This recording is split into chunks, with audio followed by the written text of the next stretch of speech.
cari. Tapi teman-teman semua akan ada tugas untuk praktik di daerahnya masing-masing dengan alat seadanya pun tidak apa-apa. Ya, syukur-syukur teman-teman bisa kerjasama dengan bidan di daerah teman-teman, ya. Nah, dengan bidan di daerah teman-teman. Ada yang jauh dari domisili bidannya nggak? Ada yang jauh dari lokasi fasilitas kesehatan nggak? Rumahnya? Ya, Bu, saya jauh, Bu. Di tempat saya tidak ada bidan, tidak ada puskesmas, tidak ada pustu, tidak ada perawat. Adakah? Tidak ya? Suara saya terdengar tidak, teman-teman? Iya, tidak, Bu. Terdengar ya? Oke. Jadi karena tidak ada yang menjawab tidak, berarti saya asumsikan bahwa teman-teman bisa mengakses silaturahmi ya, dengan bidan setempat atau dengan perawat setempat. Dan perawat pun bisa sama ada alatnya. Kalaupun memang tidak, maka kita cari cara lagi. Kita coba cari cara lagi. Ya. Baik, belum kita sampai ke praktek, saya akan sharing untuk materinya. Ibu, mohon maaf, Bu. Ya? Suaranya putus-putus, Bu. Kurang jelas. Oh, suara saya putus-putus. Oh, lancar ya. Oke, saya cari tempat lain sebentar. Iya, sama. Suaranya putus-putus ya? Tidak, Bu. Lancar. Tidak, Bu. Tidak, Bu. Tidak, Bu. Lancar. Ya, siapa yang mendengar saya suara putus-putus? Jangan-jangan sinyal Anda. Chat. Adakah yang mendengar suara saya putus-putus? Tulis chat aja. Biar jelas. Jelas ya. Kalau jelas saya lanjut ya, saya akan cari materi teman-teman. Bismillah. Seperti yang tadi saya sampaikan, kita akan mengulas untuk asuhan kehamilan ya, artinya kunjungan asuhan kehamilan. Teman-teman terlihat? Iya, Bu. Ya, Bu. Lihat, Bu. Ya. Nah, seperti tadi yang saya sampaikan di awal ya, kita mengenal kunjungan ibu hamil ke tenaga kesehatan itu dengan istilah ANC, teman-teman. ANC, ante, A-nya untuk ante, N-nya untuk natal, ya, C-nya untuk care. Antenatal care, ya, ANC, ya.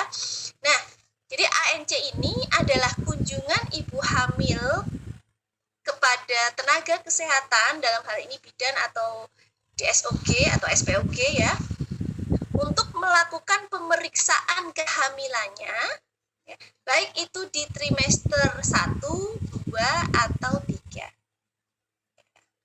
Nanti kita akan lihat dalam ANC ini tujuan kunjungannya untuk apa, bagaimana cara mengkajinya ya, bagaimana cara menentukan diagnosanya ya, bagaimana setelah kita tahu diagnosanya apa yang mestinya nanti kita akan lakukan ya, rencana apa yang nantinya kita akan lakukan ya,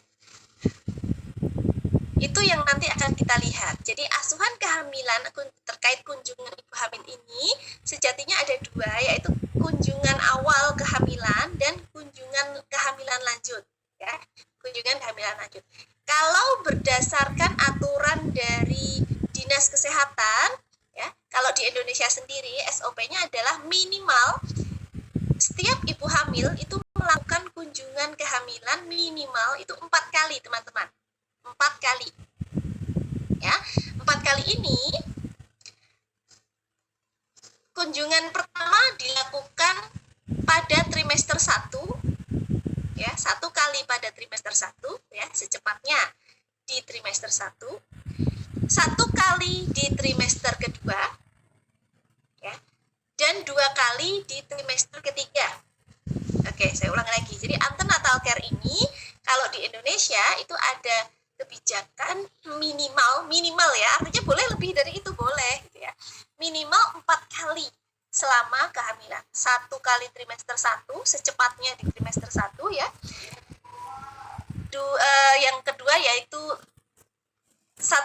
di trimester kedua. Yang ketiga dan keempat itu dilakukan pada usia kehamilan trimester ketiga. Jadi 4 kali. Oke. Nah, asuhan kunjungan awal yang dimaksud di sini adalah asuhan kunjungan pada trimester 1. Gitu. Nah, kalau lanjut berarti trimester 2 dan trimester 3. Ya. Boleh dilakukan selain 4 kali? Boleh, ya. Boleh dilakukan lebih dari 1 kali? Boleh. Boleh dilakukan lebih dari 4 kali pada trimester 1? Boleh dilakukan lebih dari 1 kali? Boleh, ya. Selama ada indikasi atau yang bersangkutan mau, gitu ya. Selama ada indikasi. Bu, jadi 4 kali itu tidak harus, ya, tidak. Aturan minimal. Jadi boleh lebih, nah, atau ada indikasi. Jadi minimal 4 kali atau kalau ada indikasi, aturannya seperti itu. Baik.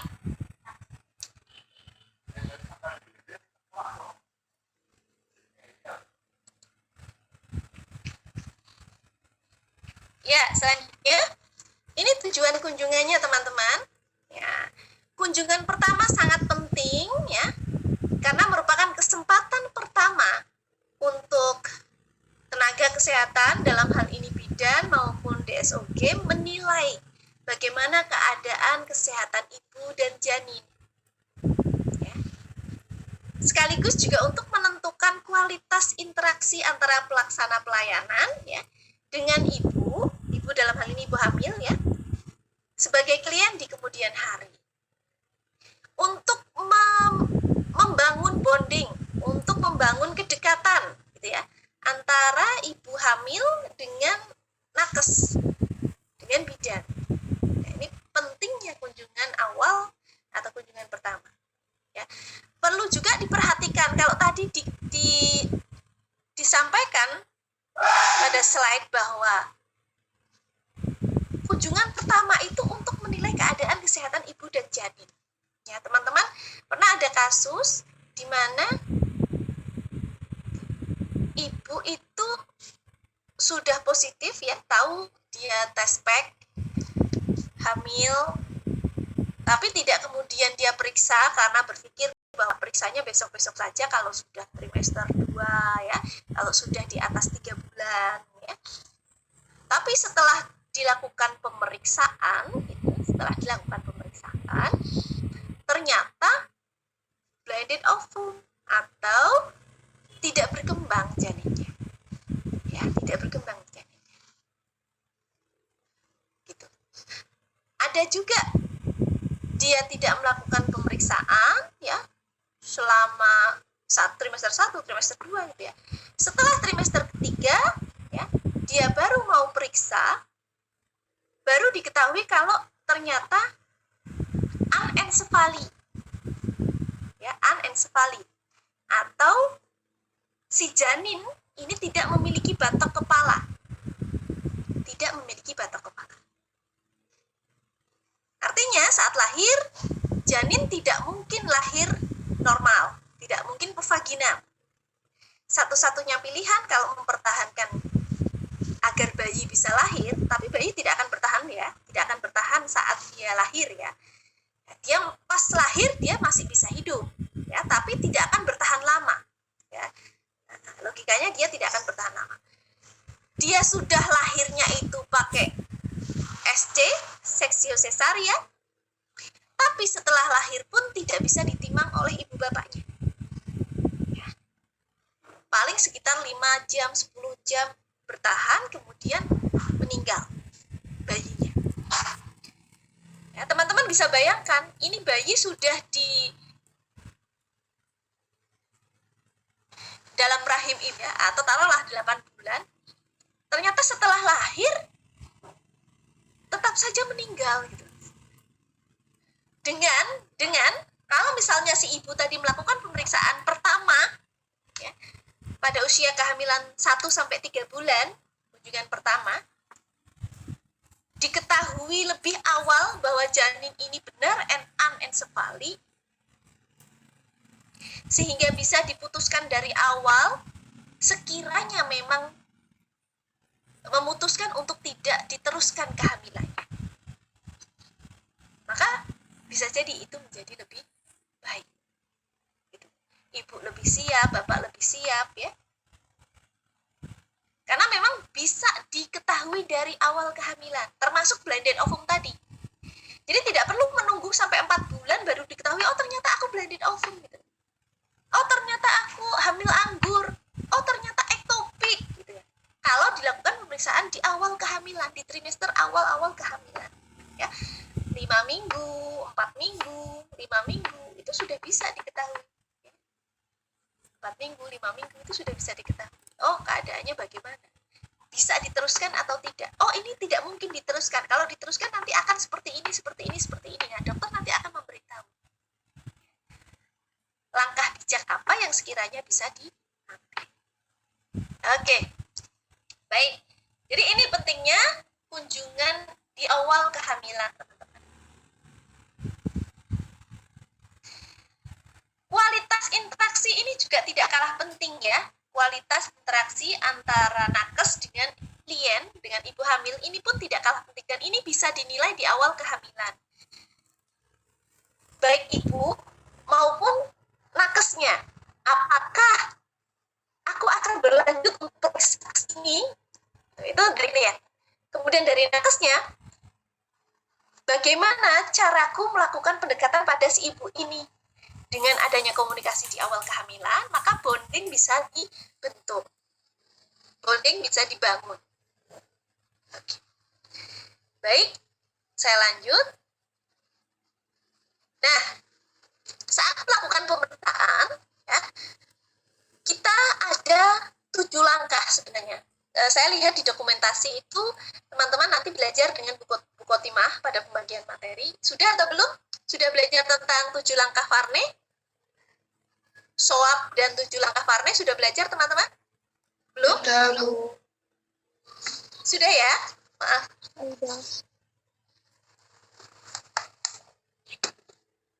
Permisi, saya minum.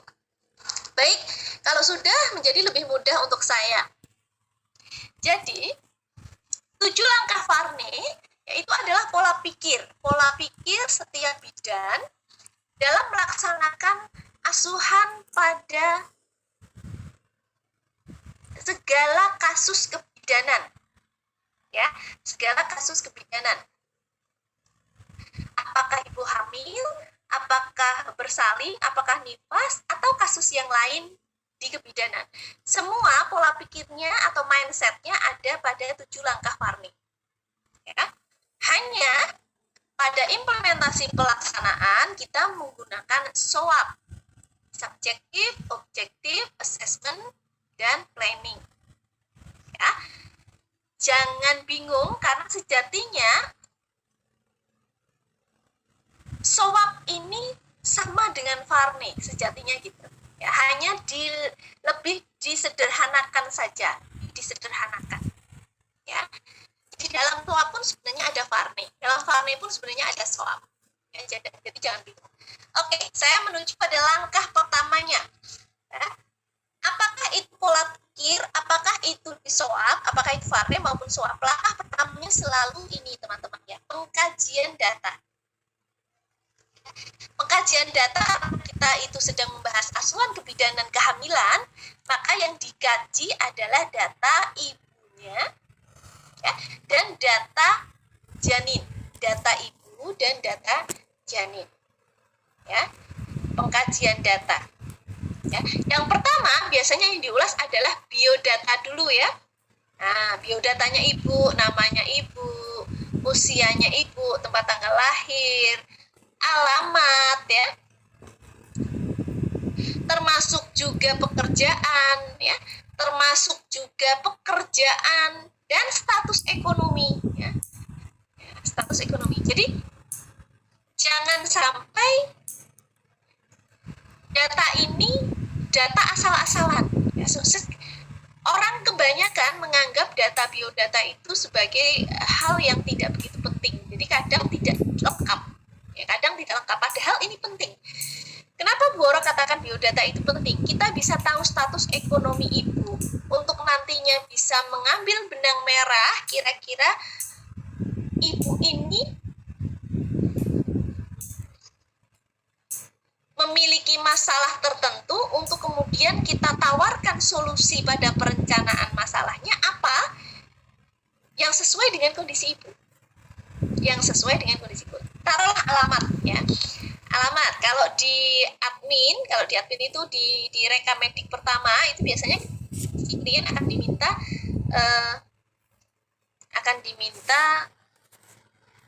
surat keterangan dirinya ya, entah KTP, entah KK, entah apanya. Jadi alamatnya mengikuti itu. Nah, saat berada di kamar bersalin ya, harusnya kita menyamakan itu. Ya, menyamakan alamatnya dengan data awal yang ada di rekamedik itu. Ya, jadi jangan kemudian asal ditulis misalnya saja Malang atau Batu gitu dong. Ya enggak. Malang luas ya. Malangnya mana, Batunya mana. Ya, kemudian pekerjaan. Ya. Kenapa kita untuk alamat tadi ya? Kenapa kita perlu lengkap agar kita tahu apakah domisili ibu itu dekat atau jauh atau mudah atau sulit untuk mengakses layanan kesehatan ya. Jadi di saat si klien ini nanti pulang ya, kita bisa tahu bahwa di areanya dia bisa mengakses fasilitas kesehatan.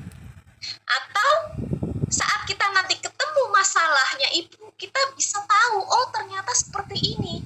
Benar. Ya, ternyata memang si ibu tidak pernah melakukan pemeriksaan karena jauh dari fasilitas kesehatan. Ya, kita bisa mengambil benang merahnya karena apa? Karena kita tahu alamatnya tadi. Yang kedua, pekerjaan misalnya. Ya, pekerjaan. Kadang teman-teman asal nulis. Taruhlah IRT. Ibu rumah tangga dengan status ekonomi yang baik, dengan status ekonomi yang tidak baik, ini berbeda. Sama-sama Anda tulis IRT. Ya. Sama-sama ditulis ibu rumah tangga. Yang satu dengan status ekonomi kurang gitu ya, dia ibu rumah tangga mengerjakan pekerjaan di rumah tangga, tapi dia masih ada tambahan mencari uang, hanya tidak ditulis di situ karena Anda tidak bertanya. Ya. Jadi kalau misalnya Bu, pekerjaannya apa? Ibu rumah tangga, tanya lagi apa saja Bu yang dilakukan ya.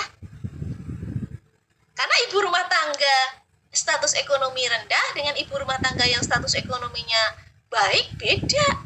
Yang baik tidak terlalu banyak pekerjaan fisik mungkin gitu ya.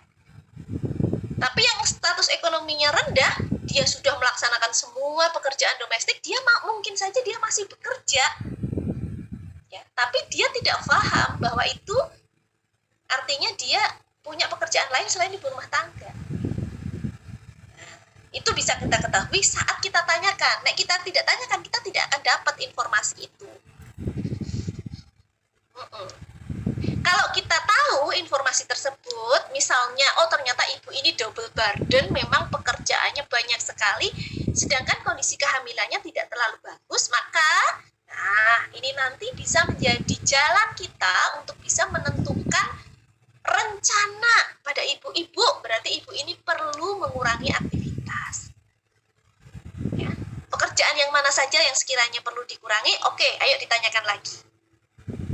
Ya, kalau tidak, ini misalnya ibu itu flag gitu ya. Ibu, ini kalau ibu meneruskan aktivitas ibu yang berlebih tadi, kehamilannya nanti bisa keguguran. Nah, misalnya seperti itu. Jadi ibu perlu menguranginya, ibu perlu lebih banyak istirahat. Bagaimana kita bisa tahu, bisa kemudian memberikan solusi seperti tadi? Karena kita tahu aktivitas ibu, pekerjaan ibu. Oke, pekerjaan. Status ekonomi pun demikian. Ya, status ekonomi kita dapat klien dengan misalnya, kurang energi protein atau kurang energi kronis gitu ya. Jadi gizinya kurang sekali. Pengukuran lilanya ternyata di bawah 24,5. Jadi kurus, kering, kayak orang busung lapar, perutnya besar, hamil, tapi badan kurus kering. kita bisa tarik benang merah, oh ternyata karena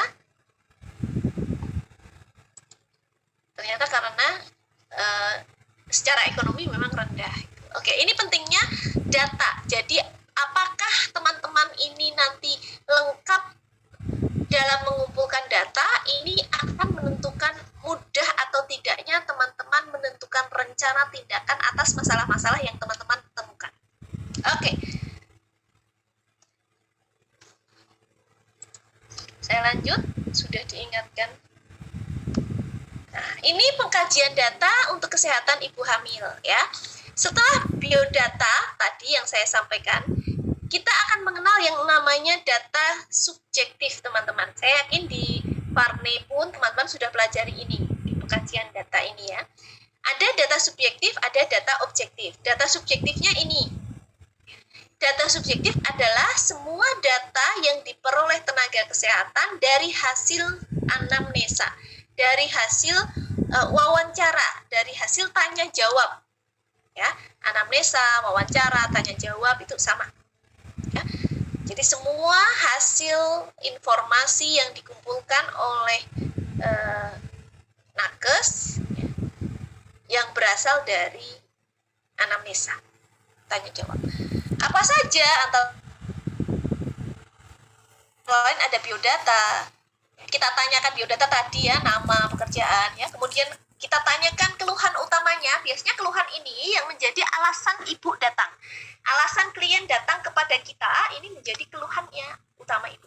Apakah sekedar ingin melakukan pemeriksaan kehamilan? Ataukah, Bu, saya kok terlambat menstruasi? Bu, saya kok badannya jadi pegel-pegel semua ya? Kenapa ya? Bu, payudara saya kok sakit. Harusnya saya sudah men, ini kok belum men.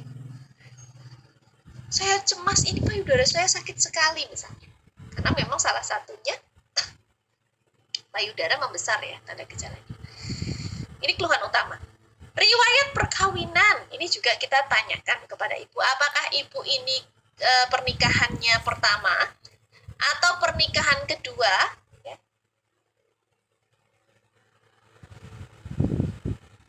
Termasuk pekerjaan suami, teman-teman ya, ini penting. Termasuk pekerjaan suami. Apakah ibu setiap saat bertemu dengan suami atau LDR? LDR. Ini penting kenapa? Ya. Sekarang kasus yang sedang hangat-hangat kan COVID-19 ya. Tapi kasus HIV pun kalau teman-teman mau cari datanya itu pun meningkat, teman-teman. Ya, itu pun meningkat. Ya, salah satunya dari mereka yang bekerja jauh dari suami, jauh dari istri. Ya. Ada satu kasus seorang ibu yang ternyata di kehamilannya lanjut diketahui dia HIV/AIDS. Setelah ditelusur, ternyata memang dapat dari suami yang pekerjaannya sopir, driver. Ya, dia pekerjaannya sopir, pulangnya 2 minggu sekali. Dan ternyata selama perjalanan pekerjaannya dia berhenti pada satu tempat dan baru kemudian pulang ke rumah ya. Dia jajan gitu ya. Baru dia pulang ke rumah dan berhubungan dengan istri, ternyata dia membawa HIV/AIDS yang kemudian ditularkan pada ibu, dan ibu ini akan menularkannya pada anak, pada janinnya. Ya, jadi kalau kita punya data pertama, oh ibu ini ternyata suaminya sopir, ketemunya 2 minggu sekali, syukur-syukur kita bisa ketemu suaminya. Ya, kita akan bisa menilai, oh suaminya ini baik, oh suaminya ini ada kemungkinan nakal ya. Nah, itu bisa kita ketahui di awal ya, dari riwayat perkawinan ini. Pekerjaan suami ya penting. Riwayat kesehatan.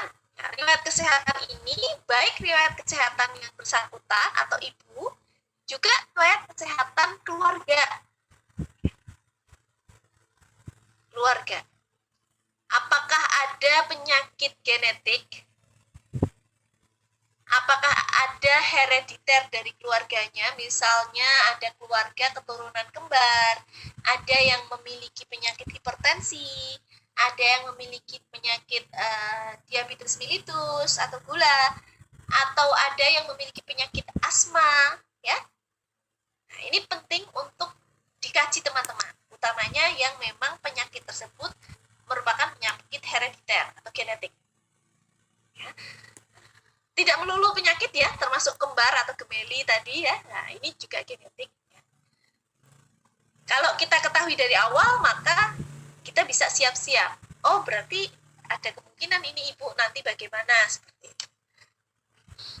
Riwayat kesehatan ini yang dikaji adalah riwayat kesehatan yang lalu, sekarang, ya, baik diri maupun keluarga.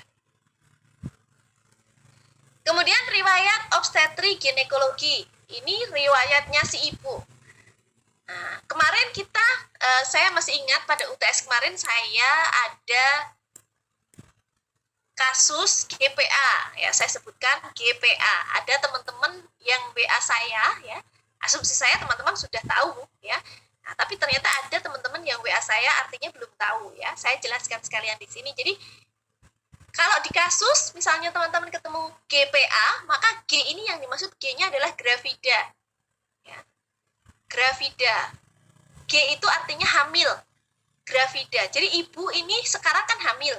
Setiap ada klien yang hamil, pasti nanti untuk diagnosanya akan diawali dengan G. Ini kehamilan keberapa? Ya. Jadi G ini hanya akan muncul pada klien yang hamil. Kalau kliennya itu saat ini sedang tidak hamil, maka G ini tidak akan muncul pada penyebutan klien, penyebutan pasien. Ya, jadi kalau ada kasus Nyonya D, G3, P2A0, gitu ya, misalnya Nyonya G, Nyonya A, misalnya Nyonya A, G3, P2A0, maka yang dimaksud di sini Nyonya A ini sekarang hamil yang kedua. G3 ya, hamil yang ketiga, mohon maaf. Hamil yang ketiga, P itu para atau partus gitu ya, pernah melahirkan 2 kali, G itu gravida, hamil ketiga, tadi G3, P2 itu artinya para atau partus ya, pernah melahirkan 2 kali, A0, A ini maksudnya abortus, tidak pernah mengalami keguguran. Nah, itu GPA, gravida, para, dan abortus. Oke, ada juga yang menggunakan istilahnya bukan GPA, tapi G-papah. Ada yang menyebutnya G-papiah, ya macam-macam. Ya, kalau G-papiah, maka abortusnya atau partusnya nanti dijelaskan apakah aterem, apakah aterem itu berarti normal ya, cukup matang, cukup usia untuk lahir. Ada yang dia prematur, ada yang imatur ya. Ini dijelaskan. Ya, tapi secara umum di Indonesia menggunakannya GPA. Ya. Gravida para abortus. Teman-teman, penjelasan saya cukup jelas. Kalau ada pertanyaan tulis. Oke, kalau ada pertanyaan tulis di chat ya. Ini masih ada 1 menit 15 detik. Nanti kalau teman-teman keluar, saya minta tolong bisa masuk lagi. Ya, yang pasti jam 9 saya akhiri karena nanti ada besusan. Baik, saya masuk lagi. Riwayat obstetri ginekologi ya tadi. Jadi riwayat kebidanan dari si ibu. Apakah ibu ini kehamilan keberapa? Apakah ibu ini pernah melahirkan atau belum? Apakah ibu ini pernah abortus atau belum? Misalnya ini adalah kehamilan yang kesekian, bukan kehamilan pertama, taruhlah kehamilan kedua, maka kita pun perlu tahu riwayatnya yang dulu. Pada kehamilan pertama, apakah ibu itu melahirkan normal atau tidak? Apakah ibu ini melahirkannya di dukun, bidan, dokter, atau di rumah sakit, atau di klinik saja, atau di rumah dengan bidan tapi di rumah. saat melahirkan ini apakah ada penyulit?